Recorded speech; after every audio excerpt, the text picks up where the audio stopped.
نحمده ونستعينه ونستغفره ونؤمن به ونتوكل عليه ونعوذ بالله من شرور أنفسنا ومن سيئات أعمالنا من يهده الله فلا مضل له ومن يضلل فلا هادي له وأشهد أن لا إله إلا الله وحده لا شريك له وأشهد أن محمدا عبده ورسوله أرسله بالحق بشيرا ونذيرا وداعيا إلى الله بإذنه وسراجا منيرا أما بعد فإن خير الحديث كتاب الله وخير الهدي هدي محمد صلى الله عليه وسلم وشر الأمور محدثاتها وكل محدثة بدعة وكل بدعة ضلالة وكل ضلالة في النار فأعوذ بالله السميع العليم من الشيطان الرجيم وقضى ربك ألا تعبدوا إلا إياه وبالوالدين إحسانا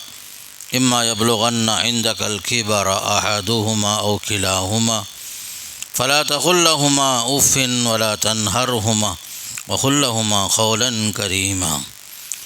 عن عائشة رضي الله عنها وعبد الله بن عمرو بن عاص رضي الله عنهما قال رسول الله صلى الله عليه وسلم أنت ومالك لوالدك إن أولادكم من أطيب كسبكم فكلوا من كسب أولادكم رواہ ابو داود والنسائی.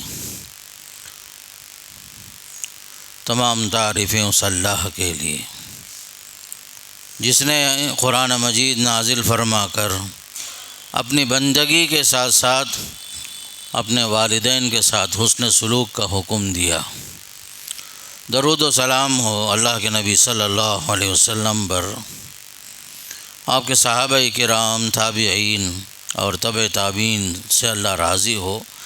اللہ ان سب کے خدمات قبول فرمائے، انہیں جنت نصیب فرمائے.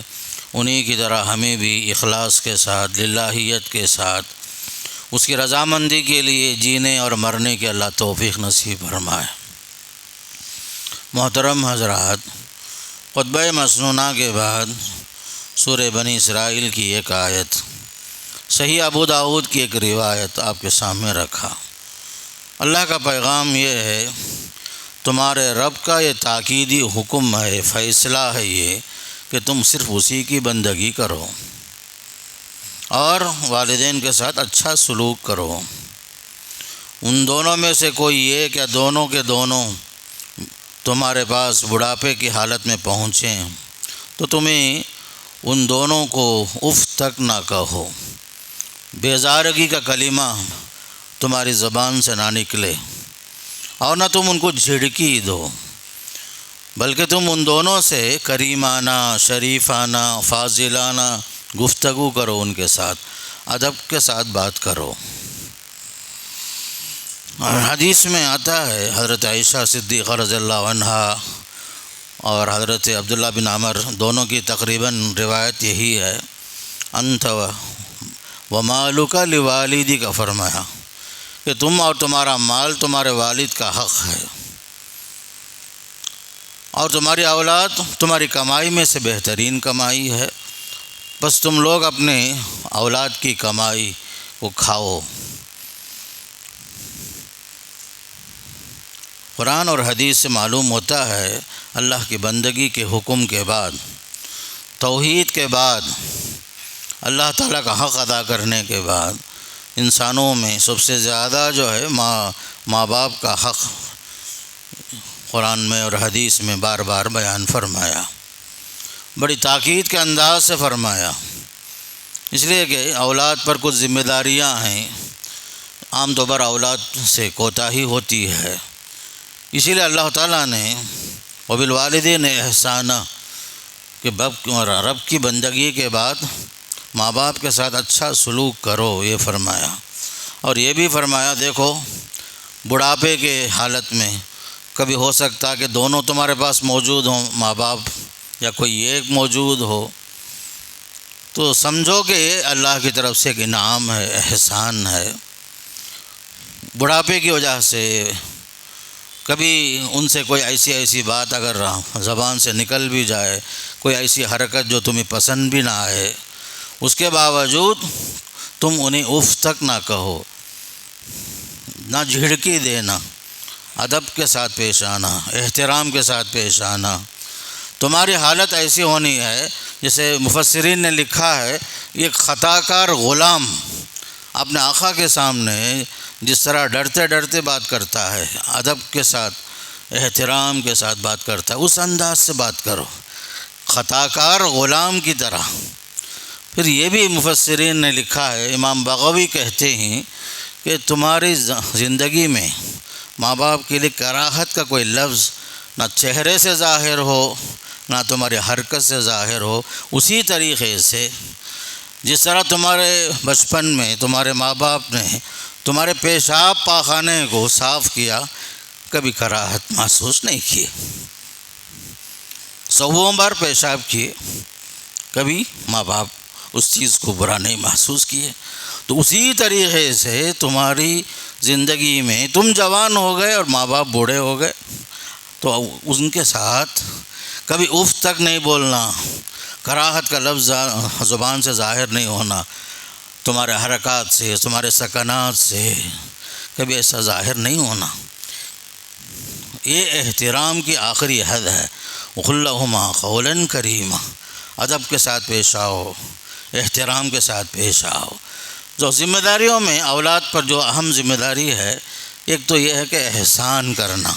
قرآن خود کہتا ہے وَبِالْوَالِدَيْنِ احسانا، احسان کرنا۔ یہ احساناً جو قرآن میں ہے اس کے پیچھے امر کا صیغہ ہے۔ احسنوا احساناً کا معنی ہے تم ان کے ساتھ اچھا سلوک کرو، اچھا سلوک کرو، یعنی کوئی کمی بیشی محسوس نہیں ہونا ماں باپ کو، بڑھاپے میں، ان کی بیماری میں کسی چیز کی کمی کا احساس نہ ہو۔ دواؤں کے لیے جو ضرورتیں ہیں، پیسوں کی ضرورت ہے، خدمت کی ضرورت ہے، اطاعت و فرما برداری کی ضرورت ہے، خوش اخلاقی کی ضرورت ہے۔ ہو سکتا ہے کہ آپ جوان ہو گئے، لیکن تمہاری جوانی ادھر ماں باپ کا بڑھاپا، یہ دونوں چیزوں کو زمین آسمان کا فرق ضرور ہے۔ تم اسی طرح سلوک کرنا جس طرح وہ ماں باپ تمہارے بچپن میں تمہارے ساتھ سلوک کیے تھے۔ رب ارحمہما کما ربیانی صغیرہ کی دعا بھی کرتے رہنا۔ یہ بہت بڑا معاملہ ہے۔ قرآن یہ چاہتا ہے کہ بڑھاپے میں ماں باپ کے ساتھ اولاد اسی طرح سلوک کرے جس طرح بچپن میں بچوں کو پالنے میں، تربیت کرنے میں، ان کے ہر چیز سے ماں باپ جو خوش ہو کر ہر چیز برداشت کرتے تھے، وہ برداشت اب اولاد کے اندر ہونا چاہیے۔ اس لیے کہ دنیا جو ہے کما تدین تدان، آپ جیسے سلوک کرتے ہیں آپ کا معاملہ ایسا ہے، آپ بھی یہی چاہتے ہیں کہ لوگ آپ کے ساتھ بھی اچھا سلوک کریں۔ یہ دنیا کا تقاضا بھی ہے، دنیا چاہتی ہے آپ جن کے ساتھ اچھا سلوک کرتے ہیں وہ بھی آپ کے ساتھ اچھا سلوک کریں۔ اس میں سب سے زیادہ حق ماں باپ کا ہوتا ہے۔ شادی کے بعد سب سے زیادہ خوشی ماں باپ کو ہوتی ہے کہ اگر بچہ جو ہے پیدا ہو گیا، عورت حاملہ ہو گئی، ولادت کے وقت قریب آ گئے، ماں نے بچے کو جو ہے جنم دے دیا، بہت بڑا خوشی کا موقع۔ پھر اس کے بعد مرحلہ در مرحلہ دیکھتے جاؤ، بچے کی ہر حرکت پر ماں باپ خوش۔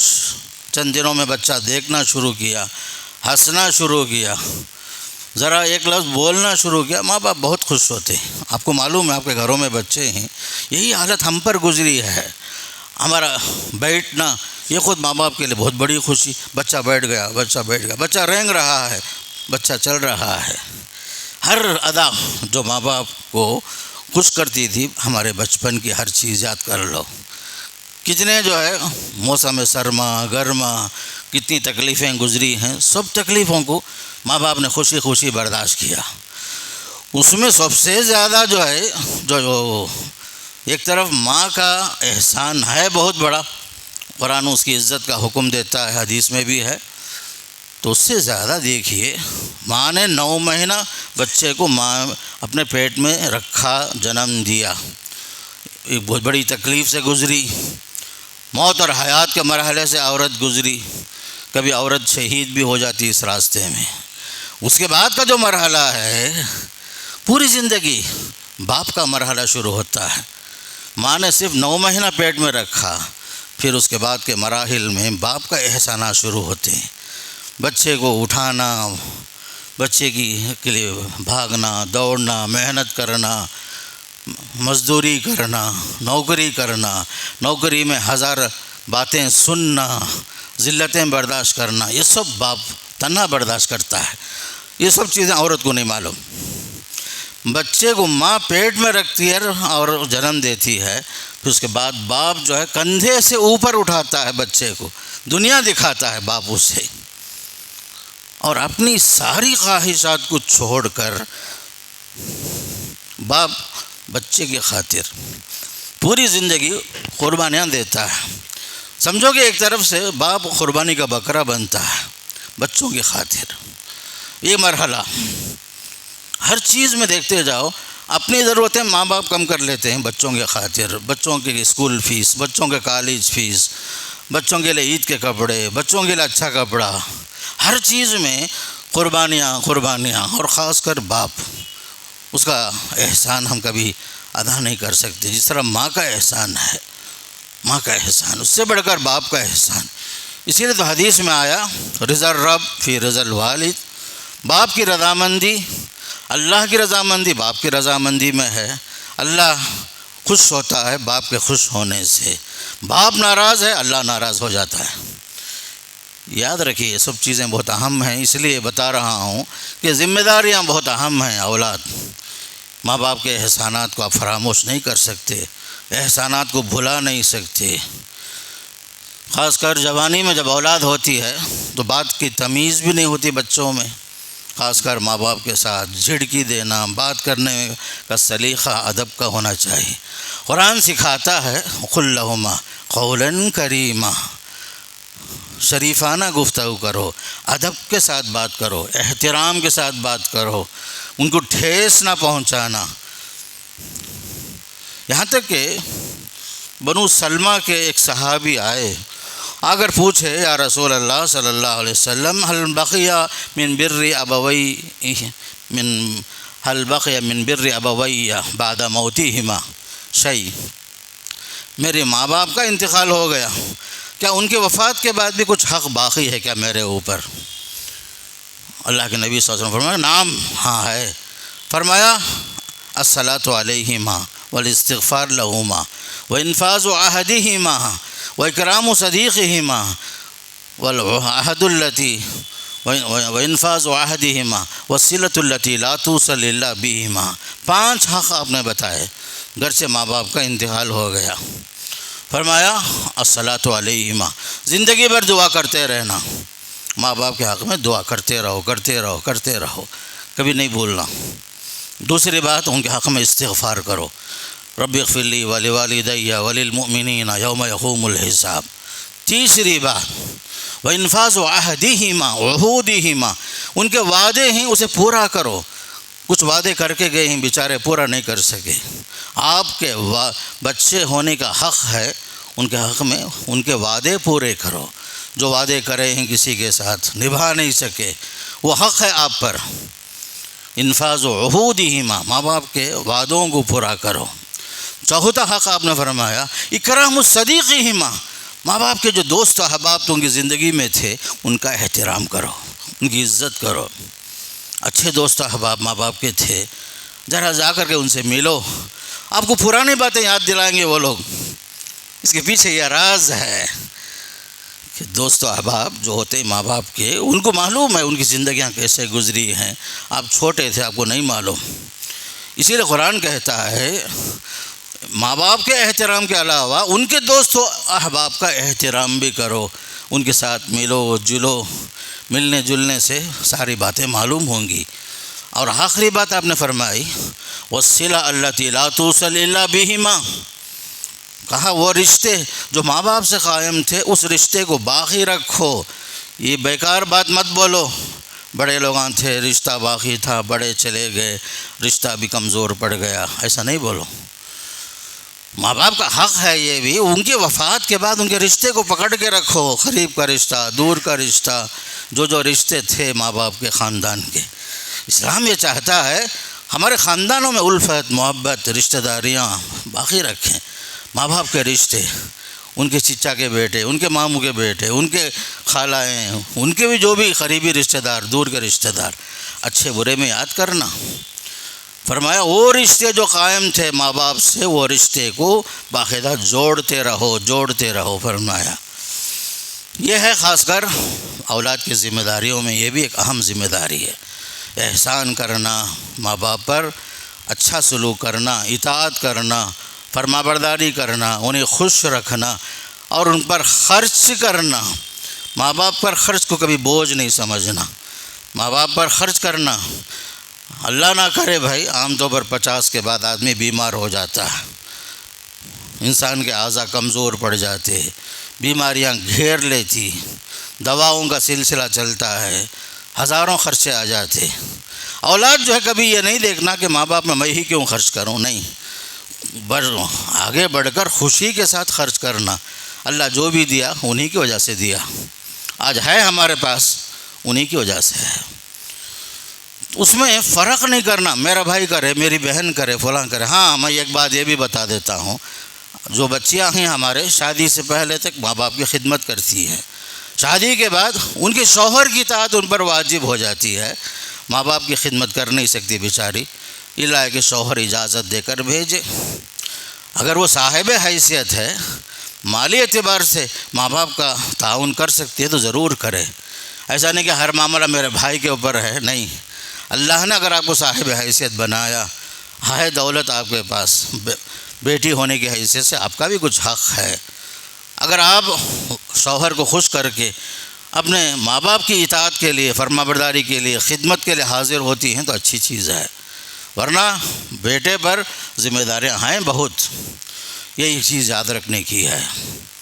ایک حدیث یاد آئی، جیسے شروع میں جو پڑھا میں وہ حدیث، اصل قصہ یہ تھا، ایک بیٹے نے آ کر اللہ کے نبی سے شکایت کی، یا رسول اللہ میرا کچھ مال بھی ہے اور مجھے اولاد بھی ہیں، بچے بھی ہیں، وَإِنَّ لِوَالِدِي لَهُ مَالٌ وَعِيَالٌ، میرے بابا کے بھی بچے ہیں، ان کو بھی جو ہے کچھ خرچہ بھی ہے، ذرا مال بھی ہے، اس کے باوجود میرے والد میرے مال میں سے آ کر کے کچھ لے لیتے ہیں، کیا یہ حق ہے؟ کیا یہ میرے والد کا مجھ سے پوچھے بغیر میرا مال لینا جائز ہے کیا؟ کیس جو ہے باپ بیٹے کا کیس ہے، بیٹا پوچھ رہا ہے کہ میرے بھی بچے ہیں، میرے بھی پاس مال ہے، ابا کے پاس بھی مال بھی ہے، ان کو بھی بچے بھی ہیں، کبھی مال میرے والد آ کر کے میرے پیسے میں سے کچھ لے کر چلے جاتے ہیں، کیا باپ کو حق ہے کیا بیٹے سے اجازت لیے بغیر اس کا پیسہ لے کر جائے، اٹھا کر لے کر جائے؟ تب آپ نے فرمایا انت ومالک لابیک، تو اور تیرا مال سب کچھ تیرے باپ کا ہے، تیرے باپ کو تجھ سے پوچھنے کا کوئی ضرورت نہیں ہے۔ باپ کی حیثیت سے باپ ہے، ضرور لے کر جا سکتا ہے ضرورت پر، بلکہ ہمارے علماء نے لکھا ہے، اس بات پر اجماع ہے، اتفاق ہے پوری امت کا، پورے علماء کا اجماع ہے، باپ نے اگر بیٹے کے جیب سے چرا بھی لیا اس کا نام چوری نہیں ہے، اس کی وجہ سے اس کا ہاتھ اسلامی شریعت کے مطابق اسلامی قوانین میں کاٹا نہیں جائے گا کہ باپ نے چوری کیا، بیٹے کا مال اٹھا لیا، اس کا نام چوری نہیں ہے فرمایا۔ علماء کا اجماع ہے، یہ چیز اتفاق ہے اس پر۔ تو اولاد کا اتنا حق ہے، ماں باپ پر اولاد کا اتنا حق ہے، ضرورت پر مجھے ضرورت ہے، مجھے پوچھنے کی ضرورت نہیں، بیٹا مجھے پیسہ دیو، مجھے دوا لینا ہے، کسی کو صدقہ کرنا ہے، خیرات کرنا ہے، زکوٰۃ دینا ہے، مانگنے کی ضرورت بھی نہیں بیٹے کو، شریعت یہاں تک اجازت دی ہے، بیٹے کے پیسے سے لے لو، اس لیے کہ تمہاری اولاد تمہاری کمائی میں سے ہے، ان اولادکم من اطیب کسبکم، تمہارے بچے تمہاری کمائی میں عمدہ کمائی تو یہی تو ہے، تمہارا بچہ تمہارا مال ہے، سب کچھ ہے، یہ حق ہے میرے دوستو۔ تب آپ نے فرمایا انت ومالک لوالدیک لابیک، تو اور تیرا مال جو بھی ہے تیرے باپ کا ہے، اس میں شکایت کرنے کی کیا ضرورت پڑی؟ دور حاضر میں کورٹ میں کیس آ گیا، باپ نے بیٹے کے خلاف کیس کر دیا کیس کیا، میرا بیٹا مجھے ماہانہ خرچ نہیں دے رہا ہے۔ باپ بیٹے کو دونوں کو کورٹ میں بلایا گیا۔ باپ جو ہے صاحب حیثیت لاکھ پتی کروڑ پتی ہے۔ لوگ پوچھے، جج بھی پوچھا، کیا بابا آپ تو بڑے بزنس مین ہیں، پیسہ آپ کے پاس لاکھوں کروڑوں میں ہے، پھر بیٹے کے خلاف خواہ آپ شکایت کر رہے ہیں؟ لوگوں نے پوچھا، کورٹ نے بھی پوچھا، تو باپ نے کہا گرچہ میں کروڑ پتی ہوں لیکن میں میرے بیٹے کی کمائی کا اس لیے مطالبہ کر رہا ہوں کہ اس بہانے سے میرا بیٹا مہینے میں ایک بار سے ہی آ کر مجھ سے مل کر جائے۔ یہ حالت، کیونکہ میرا بیٹا ایسا مصروف ہے، مہینے ہو جاتے ملتا نہیں، اس وجہ سے مجھے یہ کیس کرنا پڑا تاکہ بیٹے کو میں اس بہانے سے دیکھ سکوں، حالانکہ مال کی ضرورت نہیں مجھے۔ ایسی حالت ہمارے پاس ہے کہ ہم لوگ جو ہے ماں باپ سے دور ہو گئے، قدر نہیں کر رہے، ہم لوگ عزت نہیں کر رہے، احترام نہیں کر رہے۔ میرے دوستو، مجھے اس جگہ میں مجھے بولنے کا حق ہے، ماں باپ سے میں کہوں گا، عام طور پر میں دیکھتا ہوں اکثر فتوے کے مسئلے آتے ہیں، ہے ہی ایک گھر، ماں باپ کے نام سے ایک گھر ہے، وہ زندگی میں ہی اولاد کے نام میں ہبہ کرنا چاہتا ہے۔ ایسا مت کرو۔ اگر آپ کے پاس اس کے علاوہ اور جائیداد ہے، آپ کو حق ہے اولاد کو زندگی میں ہبہ کر سکتے ہیں۔ ہے ہی آپ کے پاس ایک گھر، وہ بھی اولاد میں بانٹنا چاہتے ہیں۔ بعض نالائق اولاد جو ہے ماں باپ سے اپنا حق مانگتے ہیں زندگی میں ہی، میرا حق مجھے دے دو، نعوذ باللہ من ذالک۔ کوئی حق نہیں ہے اولاد کو مانگنے کا، حق نہیں ہے۔ جو مال ہے باپ کا بوڑھاپے میں، بیماری کے وقت میں، ضرورت پر کام آنے کی چیز ہے، وہ ماں باپ کے لیے ہے ہی ایک گھر بیچارے کے پاس، وہ گھر ہبہ کر کے بچوں کے نام، بچیوں کے نام، اولاد کے درمیان دے کر کے خالی ہاتھ بیٹھنا چاہتے ہیں۔ خالی ہاتھ آج کے زمانے میں کوئی بھی جو ہے قدر نہیں کرتا۔ آپ کے نام سے ایک پراپرٹی ہے، زندگی بھر اولاد آپ کے ساتھ رہے گی، آپ کی قدر کرے گی۔ اگر آپ نے بانٹ دیا، یاد رکھو اللہ نہ کرے بڑی مصیبت آئے گی۔ ماں باپ جو ہے اپنا تحفظ کے لیے، اس لیے ہم لوگ فتوے میں لکھتے ہیں ہبہ کرنے سے پہلے ماں باپ 1/3 ہی صحیح، 1/4 ہی صحیح اپنے لیے کچھ بچا کے رکھیں۔ یہ دانش مندی نہیں ہے کہ پورا مال بچوں میں بانٹ دیے زندگی میں۔ حق ہے، مال بہت ہے، دو ہے ہی ہمارے پاس ایک گھر، ہے ہی میرے پاس ایک 4 لاکھ روپے مثال کے طور پر۔ ایسا نہیں کرنا میرے دوستوں۔ والدین کو چاہیے پورا اعتماد بچوں پر نہ کریں۔ آج کا دور ایسا نہیں ہے کہ ہمارے بچے صحابہ کے، تابعین کے اولاد کی طرح ہوں، نہیں۔ یہ دنیا مادہ پرست ہے۔ ماں باپ کو حمام میں بند کر کے امریکہ بھاگنے والی بچے ہمارے آج بھی ہیں، مثال ایسی مثال بھی ہے۔ ماں باپ کو ترسا کر بھاگنے والے، ماں باپ کی بڑھاپے سے بھاگنے والے، ماں باپ کو لے جا کر کے اولڈ ایج ہوم میں چھوڑنے والے، اللہ ماشاء اللہ ہیں ضرور۔ اس لیے ماں باپ کا بھی ایسی غلطی نہ کریں، اپنی زندگی میں جو بھی ہے پورا بانٹ دی، خالی ہاتھ بیٹھ گئے۔ صدقہ خیرات کرنے بھی آپ کے پاس پیسے ہونا نہیں، یہ اور بات ہے، اولاد صالحین میں سے ہے، اللہ کر کے آپ کے ہاتھ میں دیں گے، ورنہ مانگنے کی نوبت آتی ہے ماں باپ کو، اس سے کوئی انکار نہیں کر سکتا۔ ہبہ میں ایک بات بتاتا ہوں حدیث کی روشنی میں۔ مثال کے طور پر ہبہ کر دیا باپ نے اولاد کے درمیان، بعد میں دیکھا اولاد لائق نہیں ہے، ترسا رہی ہے، باپ کو شریعت نے حق دیا ہے، ہبہ کرنے کے بعد دوبارہ رجوع بھی کر سکتا ہے۔ یہ دوسری بات بتا رہا ہوں، ہبہ میں رجوع کا حق صرف والد کو ہے شریعت میں، کسی اور کو آپ دینے کے بعد دوبارہ واپس نہیں لیں گے۔ ہبہ کرنے کے بعد، گفٹ کرنے کے بعد، حدیث میں آتا ہے العائد فی قیئہ کالکلب یعود فی قیئہ، ہبہ کرنے کے بعد ہبہ میں واپس لوٹنے والا ایسا ہے جیسے کتا اپنا قے چاٹتا ہے۔ یہ سب کے واسطے ہے، والد کو حق ہے، دے دیا، دیکھ رہے حالات صحیح نہیں ہیں، بچے دیکھنے کے واسطے آتے نہیں ہیں اور مجھے ضرورت ہے، اس وقت دیا ہبہ کر دیا، لیکن اب میری زندگی باقی ہے، اب میری بیوی بھی باقی ہے، کچھ بچے میرے معذور بھی ہیں، ضرورت بھی ہے، کیا ہوا ہبہ، واپس لینے کا حق شرعاً باپ کو ہے۔ یہ شریعت کا ایک مسئلہ ہے، یہ بھی یاد رکھ لیجیے۔ تیسرا ایک مسئلہ آپ کو بتا رہا ہوں، بعض مرتبہ ہم اولاد کو پالتے ہیں، متبنہ بناتے ہیں، بیٹا بنا لیتے ہیں اولاد نہیں ہونے کی وجہ سے۔ بعد میں اولاد بھی ہوتی، کبھی کسی کو نہیں ہوتی، اللہ جس کو چاہے نوازے۔ یہب لمن یشاء اناثا ویہب لمن یشاء الذکور۔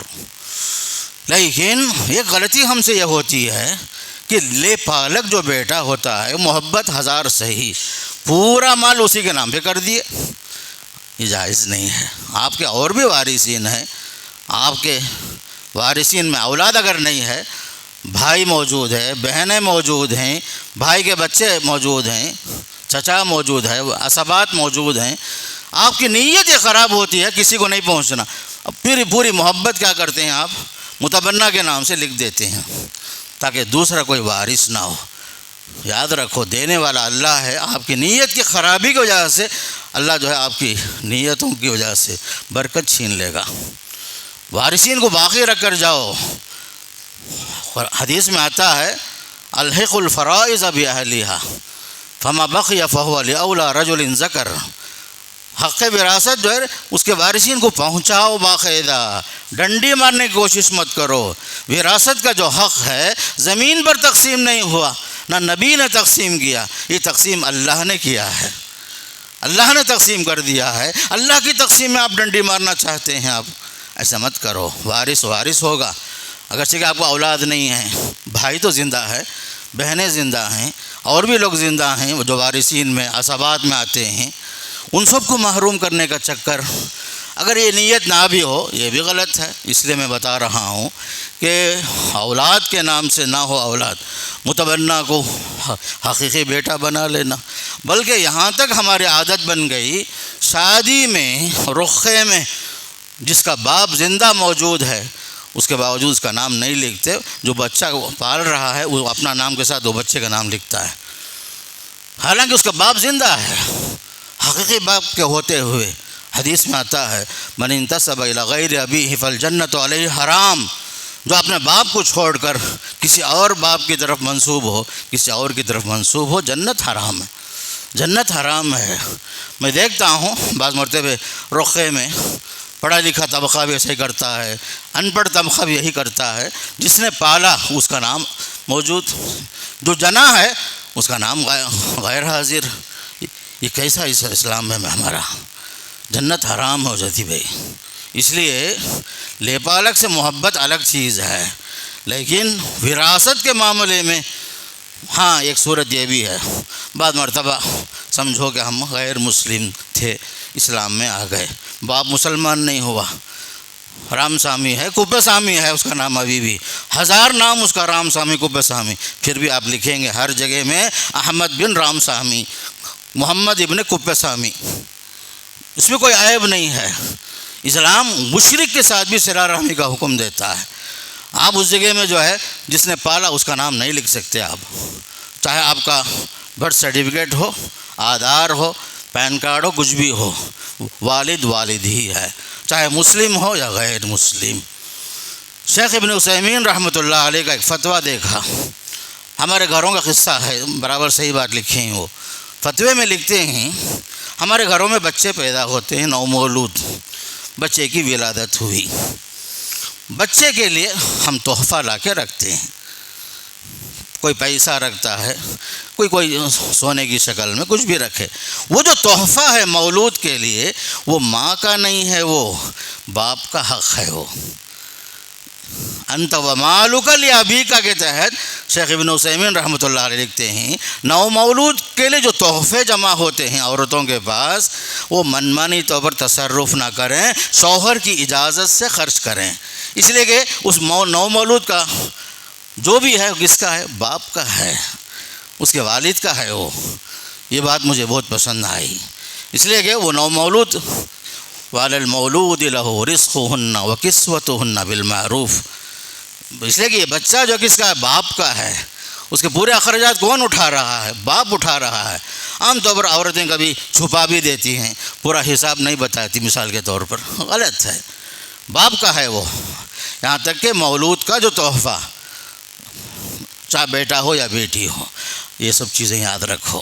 آخری بات بتا کر کے بات ختم کرتا ہوں کہ اولاد کو چاہیے ماں باپ سے دعا لیں، ان کی دعا بھی قبول ہوتی ہے، ان کی بد دعا بھی قبول ہوتی ہے۔ میرے دوستو، خوش رکھیں ماں باپ کو، ماں باپ سے دعا لیں آپ۔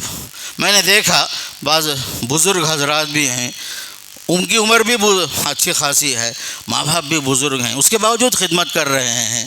کتنی خوش نصیبی کی بات ہے، آدمی عمر رسیدہ ہے، اس کے باوجود اپنے ماں باپ کی خدمت کر رہا ہے، یہ شخص دنیا کا نیک بخت انسان ہے۔ لیکن ان سے دعا لینا، ماں باپ کی دعا لینا، دنیا والوں سے جا کر کے دکھاوے کے واسطے دعا کرو دعا کرو، مولوی صاحب دعا کرو، دنیا میں کسی کی دعا قبول ہونے کا کوئی گارنٹی نہیں ہے۔ ماں باپ کی دعا قبول ہوتی میرے دوستو، والد کی دعا، ماں کی دعا، یہ جو ہے عند اللہ مقبول ہے، مستجاب ہے۔ اس لیے جہاں ماں باپ زندہ ہیں ان سے دعا کی درخواست کرو۔ اماں امتحان کے لیے جا رہا ہوں، دعا کرو، نوکری کے لیے جا رہا ہوں، دعا کرو، بزنس شروع کر رہا ہوں، دعا کی درخواست کرو۔ ماں باپ تمہارے زندہ ولی ہیں تمہارے واسطے، ماں باپ کی حیثیت زندہ ولی کی ہے میرے دوستو۔ ہم لوگ قدر نہیں کر رہے ہیں۔ کب قدر کرتے ہیں؟ مرنے کے بعد قدر کرتے نہیں۔ زندگی میں احساس ہونا چاہیے۔ اولاد جو ہے گرچہ کہ جوانی کے مرحلے میں پاگل ہو جاتی ہے، ناقدری کرتی، کبھی بیوی کے باتوں میں آ کر کے ماں باپ کے ساتھ بدتمیزی کر دیتے ہیں، ایسا نہیں ہونا۔ اس لیے کہ یاد رکھو یہ دنیا عمل کا بھی ہے، بدلے کا بھی ہے۔ جو سلوک آپ اپنے ماں باپ سے کریں گے، آپ کے بچے آپ کو دیکھتے ہوئے آپ کے ساتھ بھی وہ سلوک کریں گے۔ اللہ ایسا نہ کرے، یہ دن نہ آئے۔ اس لیے میرے دوستو عزت کرو، احترام کرو، انہیں خوش رکھو، ان سے دعا لیتے رہو اور ان کی رضامندی کو سامنے رکھو۔ ان کے پسند کو جو ہے اپنی پسند پر ترجیح دو۔ بعض مرتبہ اولاد جو ہے ماں باپ چاہتے ہیں کہ شادی کہیں ہو، اولاد چاہتی ہے کہیں اور ہو، اپنے من پسند کے مطابق شادی بھی کر لیتے ہیں۔ حالانکہ ماں باپ کی چاہت کے پیچھے دور اندیشی ہوتی ہے، تجربہ ہوتا ہے، حکمتیں ہوتی ہیں جو عام طور پر جوانی میں نظر نہیں آتی۔ بعض ایسے بھی حالات پیش آئے، شادی بھی ہو گئی ہے، بچے بھی ہو گئے، بعد میں ماں کو معلوم ہوا بیٹا اور ایک شادی بھی کر لیا ہے۔ قریب میں مجھے اطلاع ملی، مجھے اپنے رشتہ داروں میں بہت تکلیف ہوتی ہے، یہ سب خبریں سنتے ہیں، پہلے سے شادی شدہ ہے پھر اور ایک شادی بھی کر لیتے ہیں، ماں کو خبر بھی نہیں دیتے۔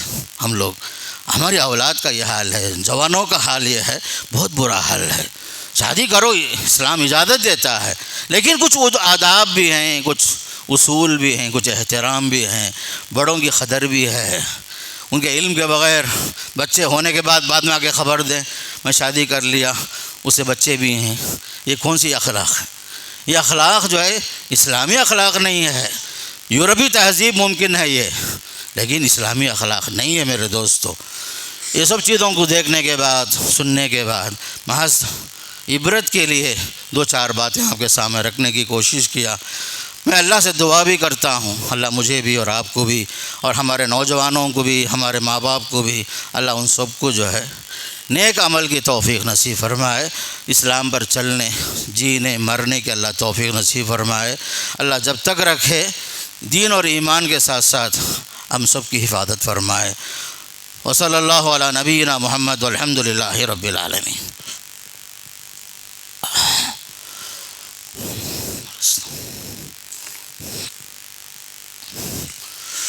الحمد للہ نحمده ونستعینه ونستغفره ونؤمن به ونتوکل علیہ ونعوذ باللہ من شرور انفسنا ومن سیئات اعمالنا من يهده الله فلا مضل له ومن يضلل فلا هادي له واشهد ان لا اله الا الله وحده لا شريك له واشهد ان محمدا عبده ورسوله ارسله بالحق بشيرا ونذيرا وداعيا الى الله باذنه وسراجا منيرا اما بعد فاعوذ بالله من الشيطان الرجيم ان الله وملائكته يصلون على النبي يا ايها الذين امنوا صلوا عليه وسلموا تسليما اللهم صل على محمد وعلى آل محمد كما صليت على إبراهيم وعلى آل إبراهيم إنك حميد مجيد.